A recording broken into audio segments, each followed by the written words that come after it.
நீண்ட நெடிய வரலாறுகளில் இதெல்லாம் எப்பயோ நடந்ததில்லை. 30 வருஷம் 40 வருஷத்துக்கு முன்னாடி நடந்த வரலாறு.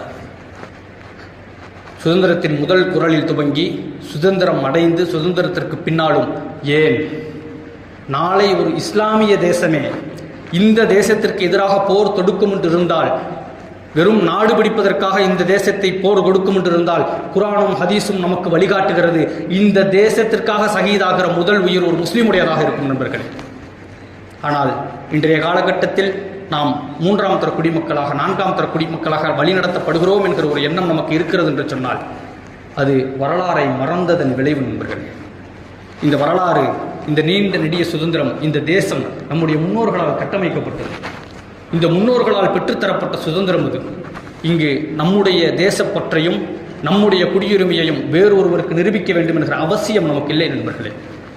இந்த தேசத்தின் இந்த மண்ணின் மைந்தர்கள் நாம், அதை நாம் நன்கு